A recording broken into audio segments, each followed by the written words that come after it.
It's trade deadline. Giants just finally got his Wendy's after a 45-minute wait and drive through. We're still, trying to figure out what's going to be the first big trade of deadline day. Now that the small ones aren't appreciated, but nonetheless, we're still waiting for the next big domino here.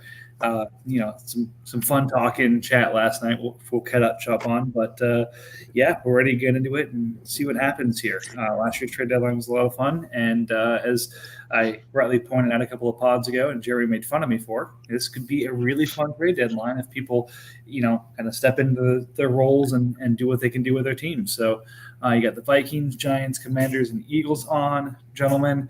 So glad you're with me. Happy Halloween. Happy Halloween. Yeah. It's a good night to get some trades going. Exactly. The kids are hopped up on candy and hopefully going to sleep by now. And pour yourself a drink, unwinding from everything. And you know what goes really well with that drink? Trade. So we're going to go through, we've already done power ranks. We've already done, who should be buying, who should be selling. We're not going to rehash all of this, but we're at least going to touch base on a couple of teams that we feel could be really interesting at the deadline. I think, obviously, we'll touch on some buyers and sellers, but some of the in-betweens could be really interesting over the next 48 hours as they finalize their teams before the stretch run here. So we always start with the AFC North. Why not stick it there? I guess obvious buyers, Bengals, but then Browns, Steelers, Ravens. Any of them could be buyers. Any of them could be sellers as far as I'm concerned. I think they all should be buyers. I think they all should be buying, especially Ravens and Bengals. Bengals has the edge on the division. Ravens is the highest scoring team in the league right now, right? Second highest scoring team. Yeah, there's a couple of us that are clustered. Or third. He's third. Okay, but still like a 2,000 point team, and has maintained a decent record, and has only picked up one loss out of division. Unfortunately, all of his division matchups have been a loss, but I could see him breaking down some of his really large pieces into some younger pieces that could still get him there. See, here's the problem with all of this is Ravens is a game back on Steelers and Raiders, and he has the loss against Raiders, and at best can pull even with Steelers. So he's going to have to jump both to get to the 7 seed. Yeah, it's going to be tough, but a high-scoring team should at least should give that kind of an effort. No? Yeah. I'm looking at the schedule right now remaining for Raiders.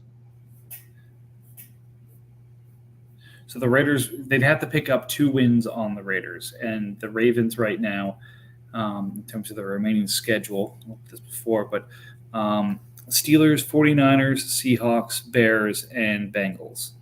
So 2 of those should be easy wins. 49ers has been scoring well, so that might be a little bit tougher. But then Steelers and Bengals as well. So you get 2 wins with, call it, say that he wins. If he wins 3 of the 5, he's got no chance. If he wins 4 of the 5, maybe he gets there. But I still think he should be selling. Yeah. Yeah, it's looking at the Raiders' remaining schedule too. The Raiders' only real competition is the Chiefs. They have 1 game against the Chiefs. The rest of them are kind of shoo-ins. Yeah, I don't see them jumping both of them, which sucks. I mean, being the number 3 scoring team and having a 7-5 record, that's rough. Yeah, it's hard to look at that, look at the points total and be like, I guess I should sell. So again, it would just be fun if Reek or Shaheed hit the market and what that might do to teams right now. I can think of a couple who would go nuts trying to add either player at the moment.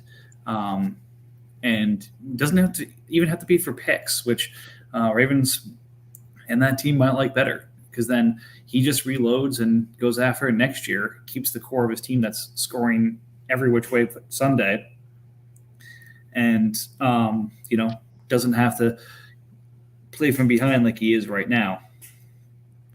I don't know. I talked about Ravens a lot last week. We don't have to spend too much more time on it. Any other thoughts on him? Yeah, I like Rashid Shaheed. It's an interesting one.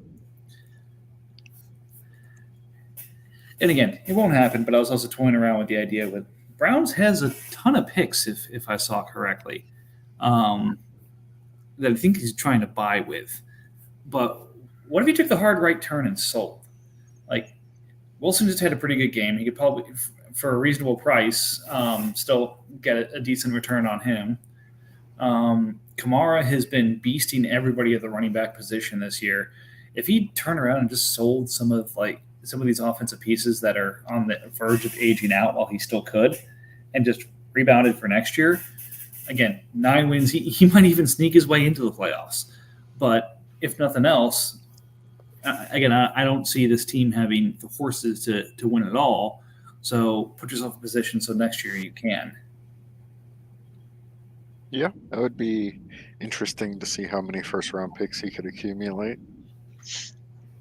Yeah, if he moved on from Russ, from Kamara, and from McLaurin, just those 3 could completely restack his team. Plus, if he decides to, Montez, he's got on the amazing contract. He just got traded, which may not be super for his rest of season value, but if nothing else, he's locked in on this team. But he would be a fun one to see if he explored the sale option. Again, I don't think that's his way, but could be interesting.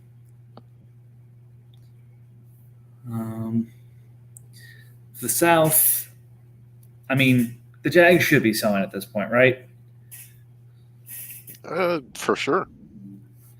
Absolutely. So in terms of his remaining schedule, he would have to pick up 3 on the Colts to make the playoffs. He's got a game against the Colts, Falcons, Panthers, Niners, and Titans. And then, so he could win 4 if you squint hard, which means the Colts would have to finish 1-4, and they have Jags, Tampa, Atlanta, Arizona, and Houston. With Arizona selling off anything, they're winning that game. Okay, so Jags should definitely be selling. Josh Jacobs would be a fun piece to move at this point, considering he's starting to show value again. He started looking productive last night, even with the rest of Boston looking like crap. That'd be a good way to parlay him. And then Calvin at least had his moments too. Selling high on those, I think both could really position him better. He's already got Mahomes. He's got a lot of the defensive pieces. Just pivot some of the offense, some of the older pieces, and get yourself ready next year.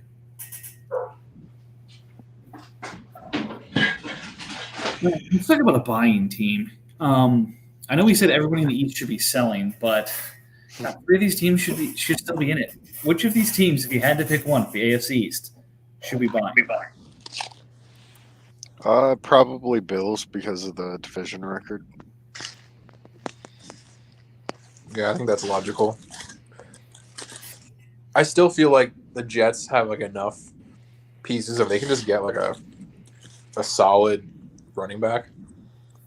They have a pretty solid team here. Yeah. The Bills have a lot of tight end. draft capital too. Hold on, Jets doesn't have a tight end. That's right. How long's he not had a tight end? Oh God. How did Payne Durham play for him this week? I don't know. I didn't look at his. It's because he has Freiermuth and he went to IR, right? He did, yes, but did he have a starting tight end this last week? Ian Thomas played for him. Okay. But he's okay. He's not an illegal team, but now it's close for a second. We were getting a little bit worried. Wait, no, that was it was Dolphins. No, that was No, he didn't have a tight end this week. Jets. Yeah, sorry, I looked like the wrong team. Yeah, did not have a tight end. Get him, Kamish. Get him. Make him trade me Will Anderson. That's how you really teach him a lesson. That is the punishment. Yes, I get to trade for a rookie off of his team.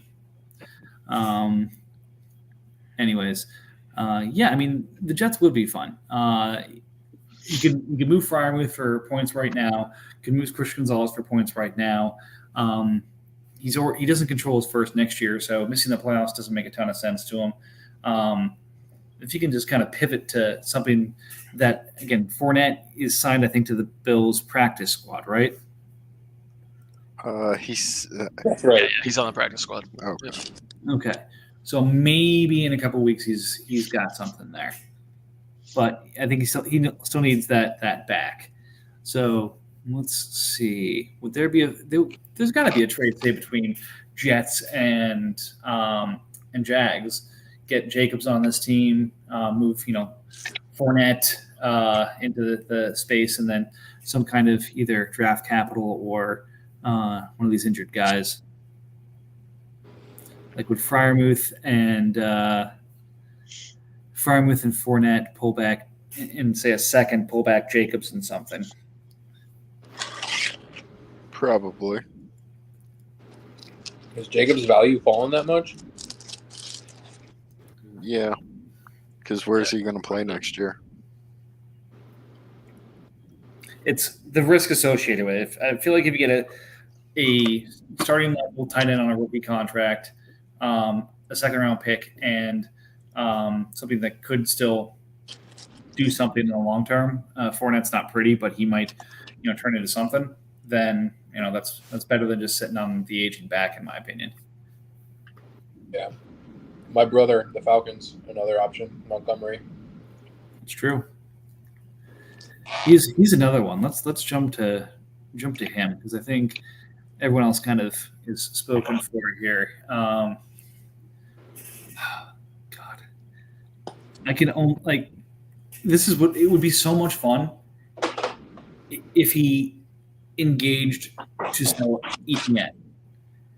The haul he could get for him at 3.7 and one more year of cost control with the way he's playing. It's one of those where he could go shopping. Like send him to Cowboys and for Akers, and like a partner. Send him and let's see Epinesa to Cowboys for Parsons and Akers.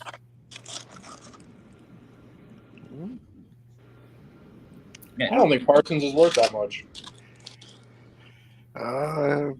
Isn't he? Yeah, I think that's undervaluing Etienne quite a bit. Yeah, but it's a fair point. He's a very valuable asset on a team that I don't think realistically can compete this year, based on their division. Yep, and then asset will only go down from here, I'd imagine. Incrementally over the next year or so, but well, I've seen some of the offers that teams have put forth for Etienne over the season. I think they got some work to do. So I don't know if the market will be there. Yeah, I don't want to insult him. My pieces are pretty well locked up right now, but I would love very much to have a Travis Etienne on my team. So again, that's the fun part of this too is there's the trade addicts in this league where you're going to get a response from. So shoot something out there and you'll get a response. Waller going down sucks. Is that a long term or is that a hamstring? No, the hamstring. Again. It's a lingering. Yeah, it's like the same issue he's had all year. If only, again, I thought he was going to be so good. I would have missed so hard on him, and I was so ready to go all in everywhere, and I would have paid so dearly. Yep. Some Giants fan schmuck you may know may have bought the hype. I was very interested in said hype, but yeah, I mean, there's a lot of stuff on Falcons which teams should be sniffing after. So I'm definitely going to be doing a little bit of that after we're done talking on the pod. I think the post pod's going to go for a while tonight. So for those of you feeling a little shy about jumping on the broadcast who want to talk trades a little bit more instead, as usual, the post pod will be open for folks to attend. what else from Falcons? Let's spend a little time here. Debo's an interesting case. He's on bye now.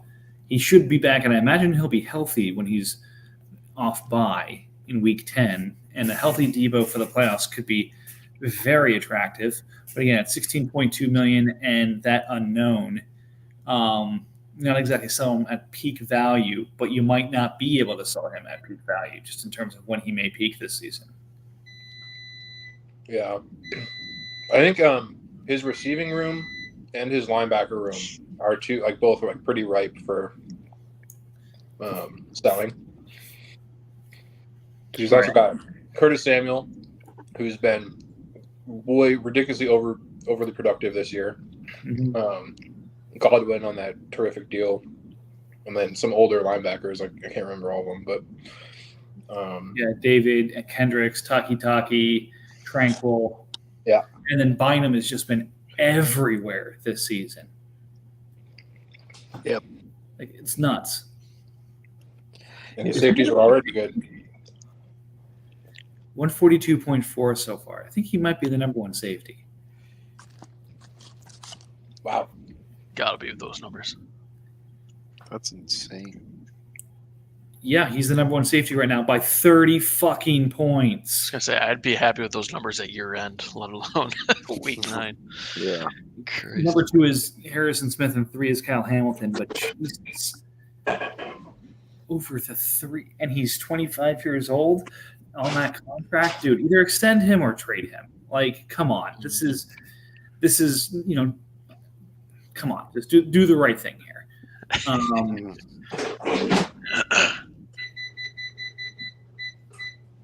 But yeah, linebacker wise, could definitely get because I think a bunch of people have the end on there, and Epinesa is finally performing, so this might be the right time to flip him. Tyree's a good building block. You got cap space. Like, let's get nutty and let's get fun here. So, Giants, I fully expect you to drag his happy ass onto the post pod or into the chat after this to get some stuff done. I will do my best. All right. Let's see. Should the Panthers start selling at 8-4? I'm joking. Should have started a while ago.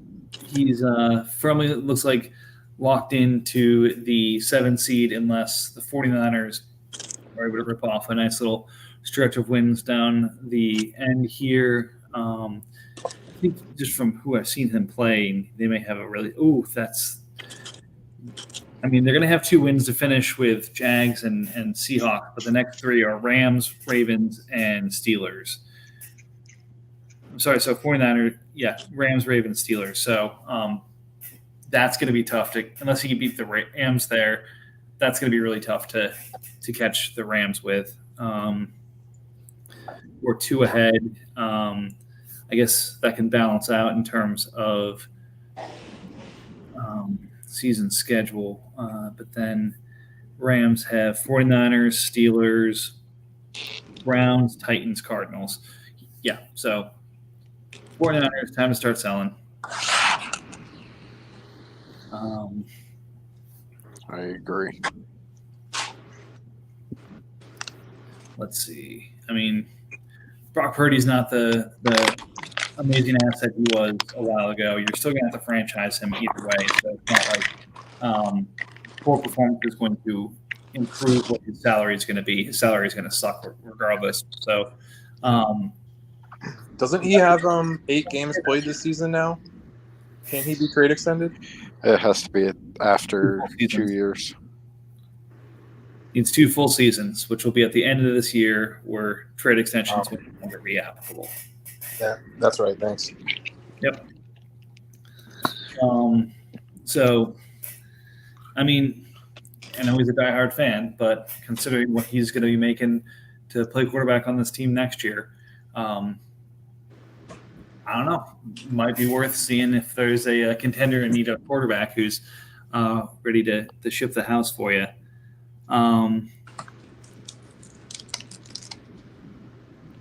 Mixon, of course. Nico's been crushing it. RJ, just as you had thought. DPJ just got traded. Again, a lot of fun things that can move around here. Niners doesn't have his pick this year for sure. I don't think he has it next year either. So you don't own your pick next year. You're not going to make the playoffs, but I mean, there's not much you can do about that. But to set yourself up so that you're not missing the playoffs next year. So it's time to get active here. And I know it's going to hurt, but sell some of these 49ers. I'll give them some picks back for Nico. Recoup his 2024 picks for him. Yeah. They won't be his, but there'll be some amount. Yeah. Anyone else jump out that people want to talk about? I think the defensive end should start getting shopped. Well, Sam Hubbard, probably not Hutchinson. Hutchinson's a good idea to hold on to, but Hubbard's probably smart to shop right now. Be ideal for somebody to trade extend. That'll be good. And he's probably worth a crazy amount, like in comparison to most defensive ends in his point range, just based on the contract. That's true. That's very nice. Exchange while you can. All right. Anyone else team-wise people want to talk about other than their own? We're not going to do that. I'll talk about Commanders. Oh boy. Oh boy. No, just if we won't need to pick out somebody that can trim some things, I think Dalvin Cook might be more useful to somebody else right now. A couple of those old vets squeeze out some value. Oh yeah, I've got a lot of trade extension candidates that people are trying to wheel and deal for, shall we say. I think really what we're trying to say as a whole is like people need to get out and start sending some offers, because there's a lot of players on teams that probably are more than happy to talk trades and just don't get enough decent offers or serious offers for those things. Yep. So I'd imagine Falcons has gotten lots of offers for all of the stuff, but like Giant says, it's probably all like laughable. And just people need to step up their game, make serious offers. Like, if you want to win this league, stop trying to buy everything at 65 cents on the dollar. I say, especially with a 32-person league, you need every possible point you can get if you want to win this shit. Yep.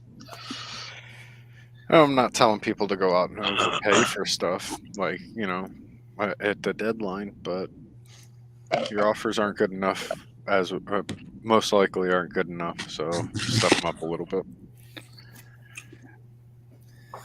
All right. Let's move into the trades that have happened so we can start making some of the next ones get moving here. So just doing a refresh here since we had a couple go through while we've been on the pod. 28 deals. I said 30. I put the goal at 30 last week, and we got darn close. So, again, I'm proud of everybody for putting the time and the effort in so far, but I think we can get 30 more before the deadline. So let's keep the activity up, and if we get 20 more before, if we do get 15 more before tomorrow at 8:30, we'll do an emergency pod. Ooh. I went and grabbed starting quarterback. So kicking us off here at 28, grabbed Bajent for Clayton Tune and Chauncey Gardner-Johnson. I didn't like Brennan Johnson. I loved him as a player, but needed a starting quarterback with Dobbs's future in doubt or ability to start in doubt. So did it, and then Bajent went on to suck this week. So, Mike, you could be honest. You had to trade him after he changed his name. It's okay. No. Clearly I traded him because of his beef with Debo. But anyways, hey, I got one more week of Bajent starting, and then maybe Fields will be back, and who knows what's going to happen. But we flipped Gardner Johnson for Pat's 23 third. So, good. Everybody wins. Except all of us who now have to refer to him as Deuce. Sam's continuing to sell things. Bradley Chubb for Peyton Turner, Kingsley Engbar, and Uchenna Nwosu. Again, he grabs pieces that may rebound next year. Chubb provides points to Colts this year. Win-win. Yeah. I like that haul for Saints. I agree. Yes, yeah. It's a very nice haul. Clayton Tune to the Bucks for nothing. I think that was a taxi theft that you just said okay to. With Tune potentially starting, good for Bucks, but I think he gave him up later on here. He did. Giants, Mike White, Michael Walker, and a third for Tyrell Dodson and Ojulari. That's a fantastic trade. And it's your third for next year. Come on, people. Yeah, that's a cheap Tyrell Dodson. Yeah. So either way, I honestly think Ojulari is like the longer term. Yeah, Dodson's a fill-in now because of injuries, but yeah. But Ojulari is the bigger prize there. well, I mean, if he can stay healthy, Yes. and year 3 in the season, year 3 of your career to be asking that question still is rough. Yeah. Let's see. We've got then these poor Vikings giving up the new all-star in Buffalo, Khalil Shakir, Brandon Graham, and my first this year that I paid so much to get back for Sky Moore and Christian Barmore. So this looked a lot better before Thursday night, but what can you do? Well, I mean, it's solid. Barmore's worth a good amount. Sky Moore's a reasonable gamble at wide receiver. Has a little bit more long-term appeal than Shakir. Not by much, but, draft capital is a thing in the NFL. Yeah, I would say if you swap out that 1 with a 2, it's more even. But Yeah. Shakir's going places, in my opinion. Every time he plays, every time he gets the ball in his hands in Buffalo, he's electric. Well, yeah, he's option number 5. Mm-hmm. Defense focusing elsewhere. Yes, yeah. But, I mean, you got, what's his face? Diggs is locked down most of the time. Second option is, I don't know who you'd consider a second option right now after The last tight ends. Yeah. Well, Knox is out, so it's kind of been Kincaid honestly, Davis. Well, Knox has been overtaken anyway. Yeah. In my opinion. But the reason Shakir's playing on more now is because Knox is not on the field anymore. Mhm. So they're not doing 2 tight end sets. And I'm guessing that Gabe Davis is gone next year. So, I mean, Shakir, in my opinion, have a heftier load next year. That's my 2 cents. Yeah. I've bought and sold Shakir a couple times this year already, and I think He'll be back on your team by the offseason. What am I talking about? very possibly. But, I've always looked at him as kind of third-round value that I was hoping to sell if he popped. Didn't look like he was going to pop, and then everyone got injured in Buffalo when he popped. Yeah. Yep. Tony Fields to the Pats for nothing, and then the Pats went shopping. Kyler Murray for Drew Lock, their first next year, and Green Bay's third next year. I'm sorry, this year. So, yeah, it's their first this year, and Green Bay's third this year. So, Pats moving to Cardinals, what is likely a top 5 or even top 3 pick, depending on where things are finishing, for Kyler, who might pick up a cheap win for him later in the season, but he gets a franchise quarterback who's expensive but dynamic for a pick where he could have gotten a franchise quarterback who would have been cheaper, maybe less dynamic. I don't know. It's a fun risk, though. I don't want to slam it because I like when Pats does shit like this because it shakes up the league. But, I mean, this is bold. To me, this is like a consequence of his other activities where he kind of acquired points that made it so that he's not guaranteed a top 2 pick. Mm-hmm. With how efficient Eagles and Titans have been at avoiding points like a plague. I I would rather have a May or a Caleb on a rookie contract versus Murray, who knows where he'll be playing next year. But he might have just kind of not had a choice to get a quarterback he liked, because I know in real life there's some other quarterbacks that are potential first round picks, but obviously those are the two crown jewels, I guess, of the free agent class.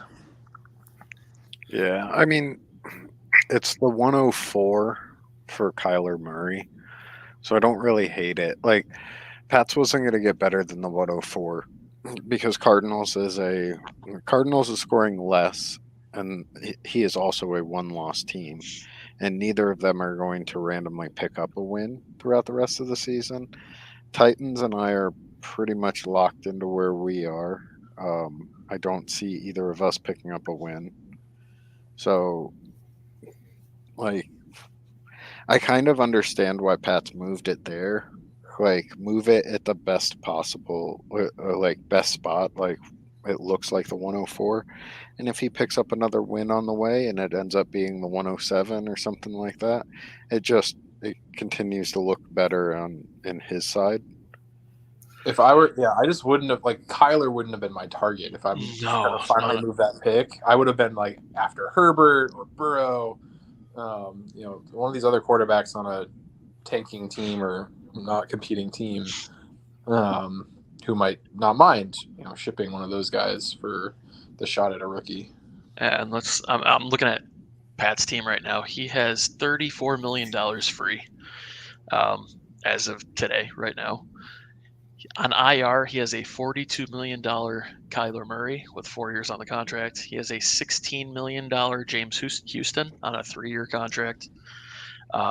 He's got a $5 million J.K. Dobbins who goes on a 5th-year option next year. He's going to have some major cap issues once the season rolls over. He's only got 33 players on his roster with that $34 million in space. So we know lots of things will change with Pat. Yes, yeah. I feel like he's going to be forced to make trades that he doesn't want to make in the future because of his cap issues. Because $42 million is a shit ton of money. Right. Well, I mean, the other aspect of this is, RJ nailed it. Who knows what this team, like, if there's a team other than me who is going to completely flip their roster around in 6 weeks, it's the Pats. So he's got a couple of these big pieces right now that could get moved before the deadline or could get flipped into other things. Like, again, there's some QB needy teams that just lost their QB. It might be, if they've got a piece that can tide them over, Kyler might be an attractive buy. So does he flip Kyler into something else and recoup, and get more than maybe his 24 first was worth? And if anything, now that he's, quote, pushing his 25 first that he was able to trade for CeeDee Lamb, looks a little bit less attractive. Again, won't say that way for long because it's Pats. But again, he's effectively made his 25 picks less valuable once he's traded them all away, which is the right order of operations here. But now it's a question of, okay, what do you need to do to make sure they stay that way? Yeah. Because Jets is coming in the AFC East. Dolphins might need a quick bounce and then jump back next year. I think Bill is primed for a rebuild. But again, he's got an opportunity. The East could be bad again next year, and he could have a clear path. I don't know. Yeah, it's going to be interesting. And I mean, not to further the issue, but he has 8 expiring contracts this year, all league minimums. So he's not seeing any dollars drop off either. Yeah. It's going to be very interesting to see what he does with this team. How many does Kyler have to play? 8 games to be renegotiated? I think he'd just be renegotiated. But it's so. I mean, there's a world where he could have a half price Kyler. If he doesn't play this year, it goes off of his last 8 active games, that point total. Right. So I think he will play this year at some point. Right. He'll play the last. Mike, I think Pats is trying to come on, actually. And Oh, it's not the point total from a year or point total from a full season. It's like the aggregate scoring for like 8 weeks or 16 weeks, depending on the status of the player. yep. So I don't But- think it's going to drop as much as he hopes. Yep. He's bold. He's unafraid, and he's on the podcast. Hello, what's up, y'all? There he is. Happy Halloween, by the way. Happy Halloween. Yeah, absolutely. We were just reminiscing of your Kyler Murray trade. Again, I love the Stones. I love the pushing of all in. I think there are some questions of maybe that's not the right player to buy, but who the hell cares? You being you. Yeah, I mean, Eagles kind of hit the spot. Like once I won that game, I knew it was only points wise. I was just going to keep going higher and higher. Cards was going to pass me eventually because I wasn't going to move a ton of guys. Basically, my mindset was that like I want to be kind of prepared next season, like not try and go from scratch. I know Denver did it. It was pretty good, but I just want to be kind of prepared. Kyler, the math I did on him, I think as long as he is averaging around 19 points a game, even this year for his last 8, he has a game that has 0.86. Yep. So that's going to keep him around 19 points a game, which will almost cut his salary in half. So I plan on renegotiating him at the end of the year. So, and then a lot of my cap space, I know I got, I heard you talking about cap. I got 34 million. Well, I got 33 million in adjustments. So really that's going to, and they're all 1 year. So I really got about 67 million. What's the 5th year option on what's his face going to be? Dobbins. I think he's going to be about 16. Okay. So I'm not too bad. I'm really not that bad as far as that goes. But yeah, it's like you said, like, I mean, I don't get attached to many people when it comes to fantasy football. So I was going to say, I see you flipping Kyler before the start of next year anyway. Yeah. If somebody offers me something decent, then yeah, I'll just flip it around. If I were you, I'd use your renegotiation on him, lower that cap number significantly, and then that'd be trade bait big time. Oh, that was 100% because there's nobody on my roster that's worth actually renegotiating. I couldn't even do CD because it was his 5th year this year, so I would have to wait next year to do CD if he's even on my roster by that time. So yeah, I mean Philly's got the 101. So once I lost that, it was definitely kind of like, yeah. I tried to make some late moves right before that game to get it evened up, but it just didn't work out. If we could talk the commissioners into just letting all the tanking teams play each other and find out who really it is.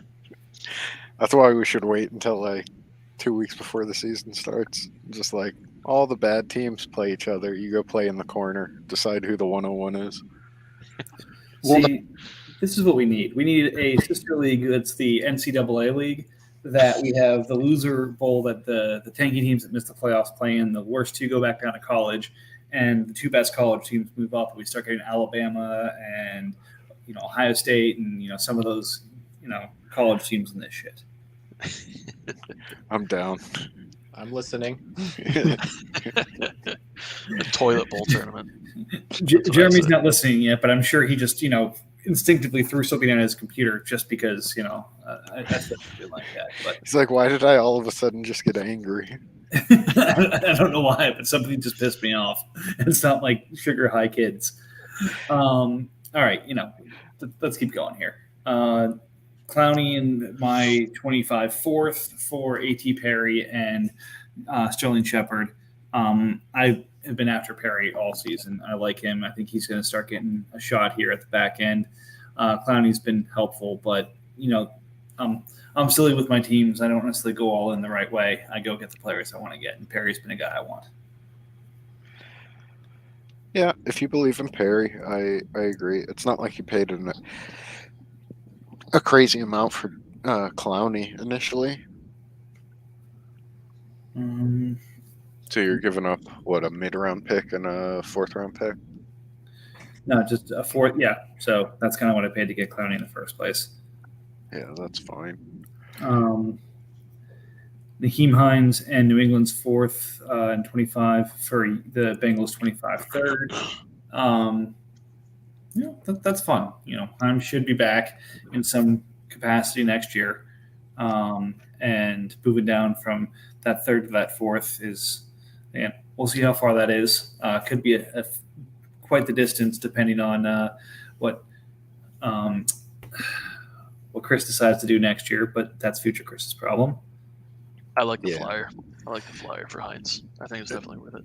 I'm never a fan of going from the third round to the fourth round because like getting third round picks seems like the most impossible thing to do in this league, and it seems like it provides you the best like mid-level buying power.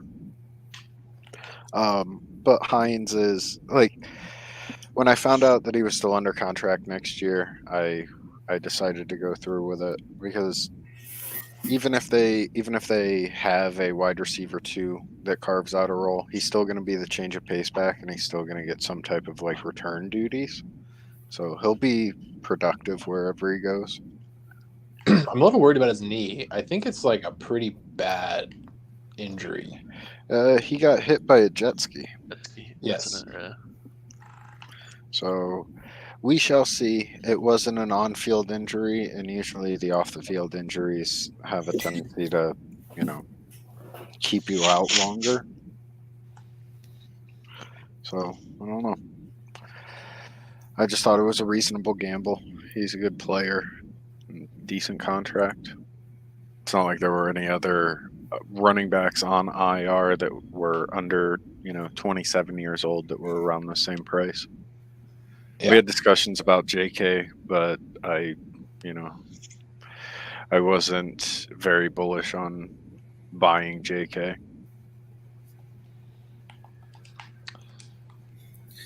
You're right. Fun one here for Giants. Got Chuba Hubbard and Trent Sherfield for Salvin Ahmed and Elijah Mitchell. When the trade happened, I was pissed because I loved it for you, Giants. But I think, as you pointed out pre-pod, how the turntables have turned if Chuba's taking over that role.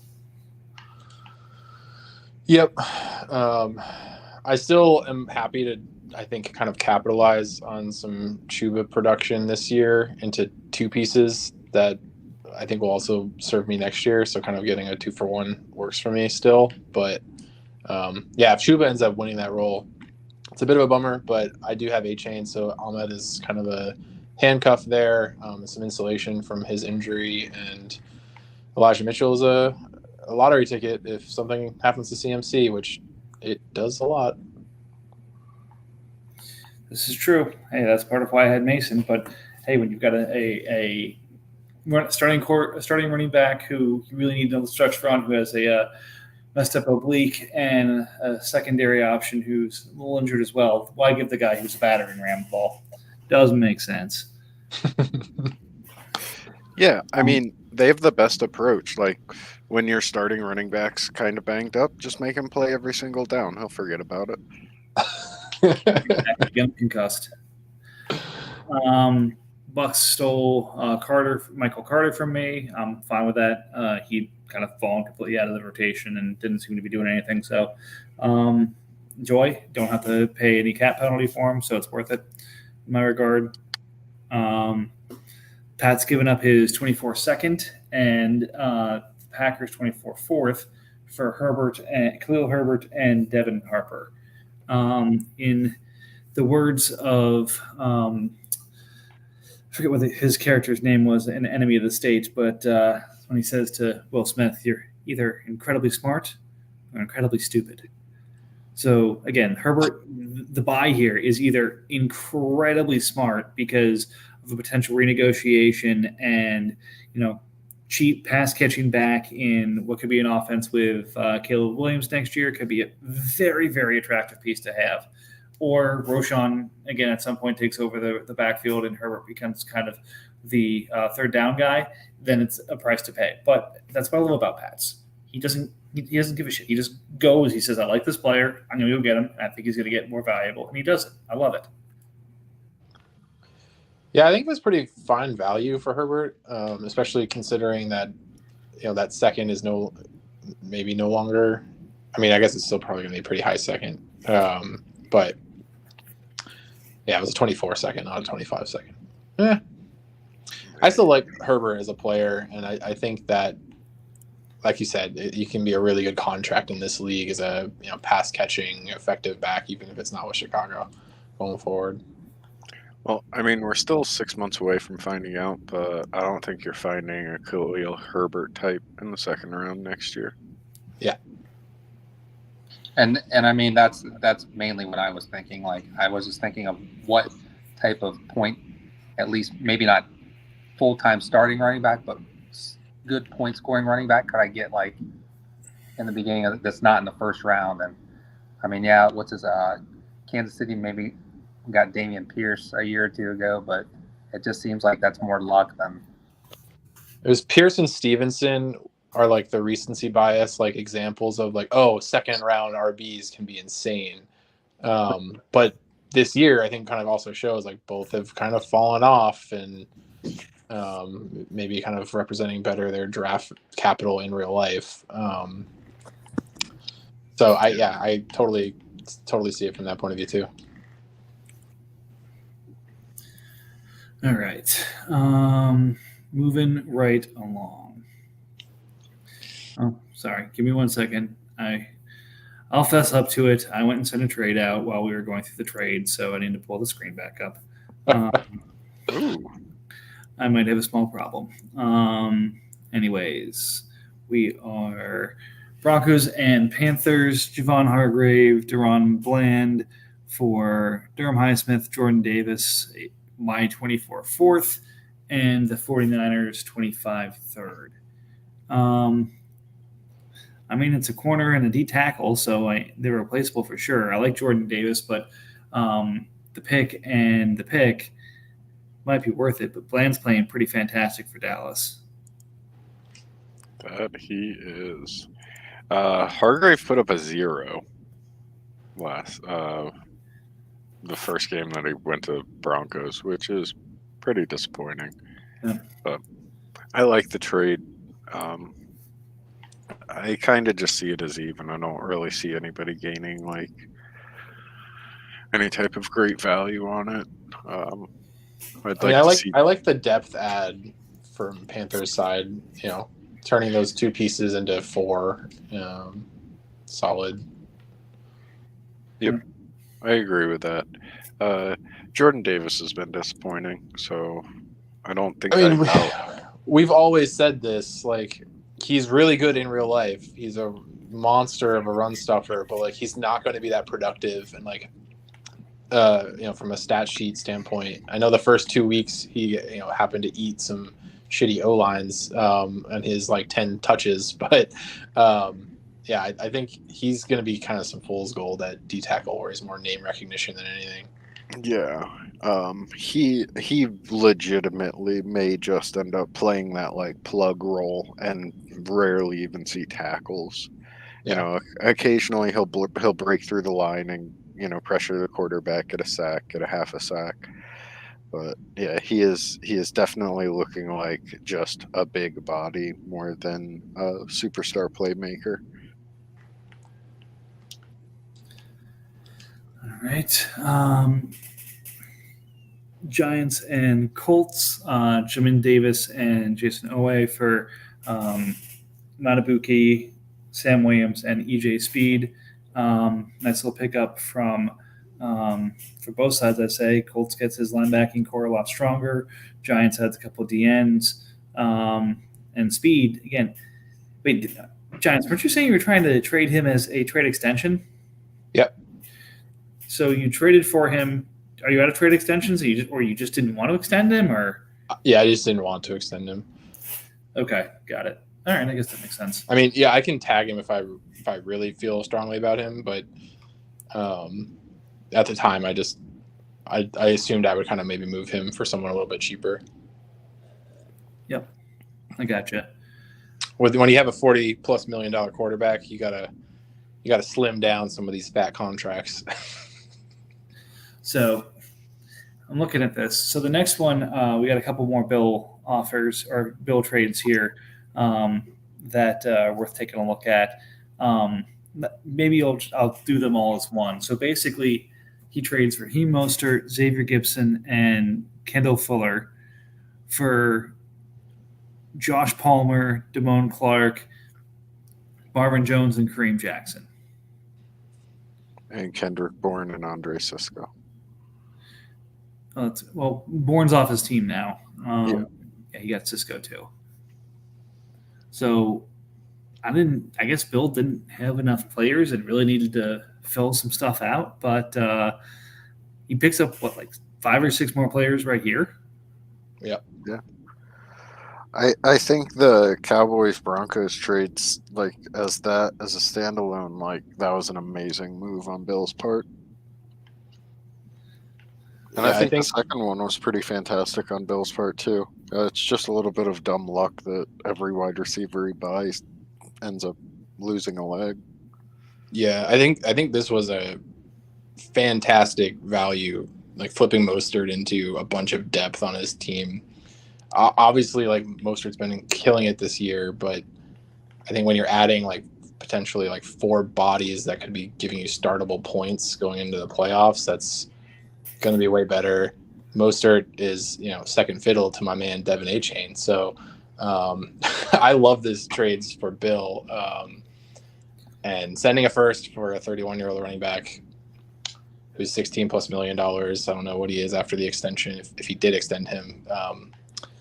Was a bold play on Cowboys front, but I do like it. We've been asking for him to kind of go in and try and make the most of his good start here, and he made his play. I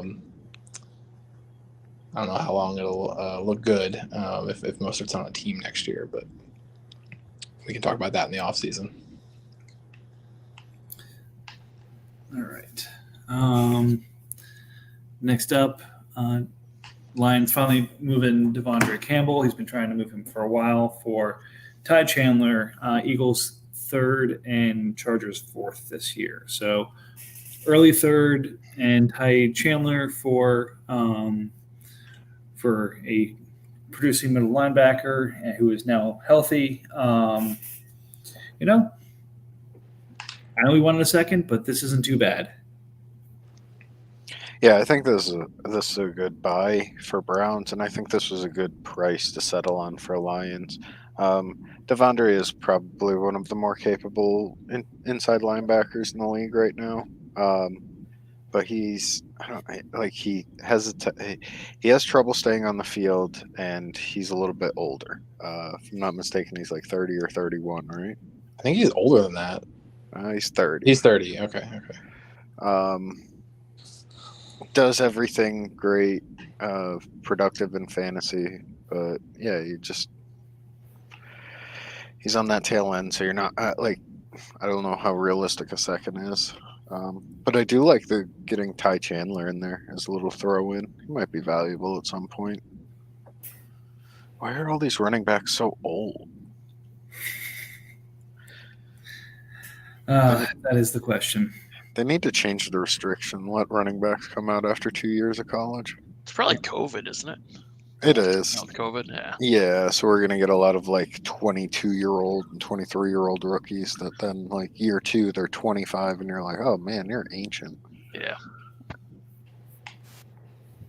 All right. Next up, we've got Saints Panthers, Tia Tart, and Michaela Weatherspoon for Chris Barnes, Chamari Connor, and my 4th. My 4th is really making the rounds. Yeah, I mean, you trade off all your picks, so then, people view them as extra assets when they're moving them around. Yep. Mine get moved all the time, too. Mine don't get moved all the time. That's too bad. Everybody expects them to be now like the 03, 04. Yep. Pat's picks are gold. I really like Panthers capitalizing on like some value of Chris Barnes, if that even added like 1% of this. I don't know. Not that impressive. Let's not spend any time on it. All right. Let's see. Aquara for a fourth. Congratulations. Goose gets Aquara back for the 17th time as he proceeds to try and sell him to all of us this offseason for a second round pick. What? Didn't he get the win because of that trade? He did. Yeah. No. Did he win last night? Let me go look. I No, thought he 29 did. is what he got in terms of points. No, I thought he lost to Green Bay by like 4 points. But yeah, 4 points. that is what put him that close. He Yeah. bought Aquara and then he put up 12 points out of nowhere. Yep. Not out of nowhere. He was hurt. But yeah, when I saw that trade, I was like, "Oh, this is trying to sneak a win today. Nice." Yeah, that was a solid pickup Yep. by Chiefs. And I mean, like, I don't think Pats could have capitalized on it. So, like, good on whatever you got out of an $8 million 1 year defensive end. Yeah. Yeah, I kind of figured like he's been rotational, so if he gets like no playing time the rest of the year, then yeah, he just falls off my roster. So might as well get something.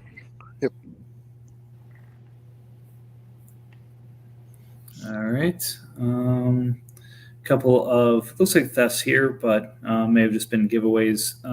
D'Angelo Malone to the Bears, DJ Turner to the Bears. Rams giving up DJ Wanham to the Bucks for Clayton Tune and Christian Rosebloom. This was, I think, was yesterday is when they announced that Dobbs wouldn't be the starter, or was it earlier this morning? It's been It was today. It was yesterday.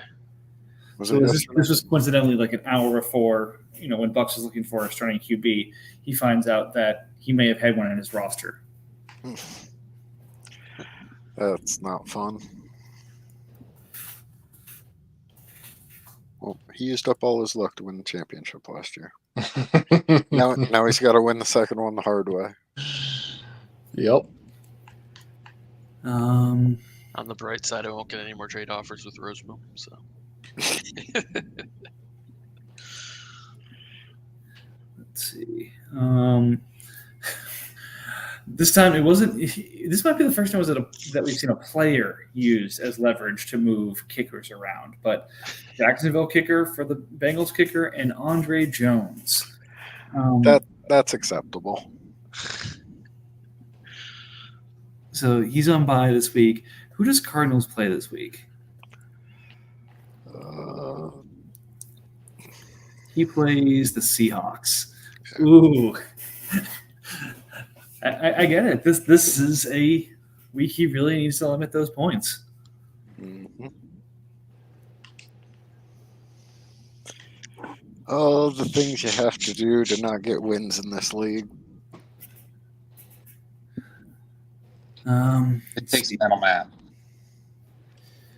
Pat's moving a Saints fourth and a Bengals 23 third for Keanu Benton. Solid rookie, getting some good opportunity in Pittsburgh. Really could grow into the position, and some of those guys start retiring. So could end up being an undervalued ad next year. This might be because Bill talked about him a couple of times, but like I know the name, and then looking at his production, I really like that pickup.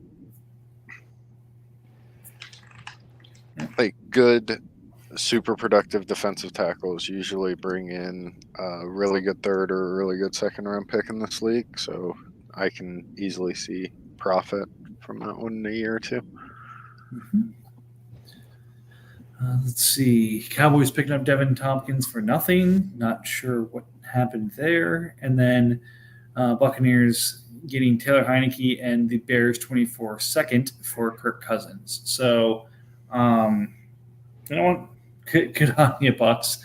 And hey, maybe Cousins is a steal depending on where he's playing next year. If he's back in Minnesota, he's absolutely worth that. I guess, 2 or 3 spots he could be worth that. I hope Bucks makes some more effort to get a hold of another starting quarterback, like a lower end one, because I do not like the idea of Taylor Heineke in Atlanta being the starter the rest of the year. Like they could easily just go back to Ritter if he's playing bad. So Oh man, Bucks, please do something. Make another trade. Don't leave your roster like this. As a rival NFC team, I disagree. I think you should hold pat on Heineke. But wait, is Heineke even the starter going forward? Because I kept reading that they had only We're put announcing it Hill- tomorrow. Yeah. Yes, so he will be for next week, or for like the Listen. coming week. But that's about all we know.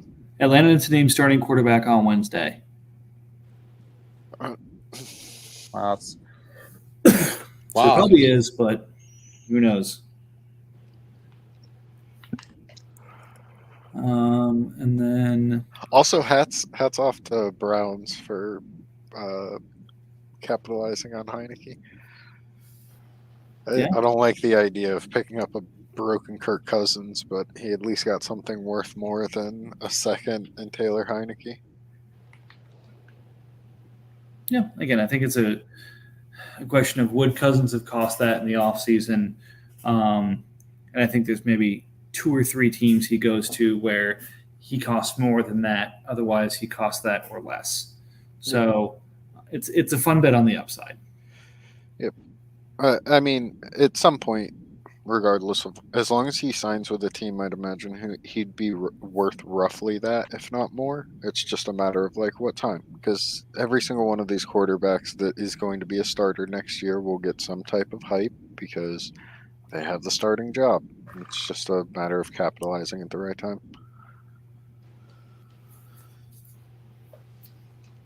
All right. That's the trades that have happened. We've got some work to do to make some more happen. Again, 15, and there's an emergency pod, but I think we can get to 30 by trade deadline in about 48 hours. So let's get busy. We'll jump into the post pod if you want to jump in, by all means. But let's have some fun.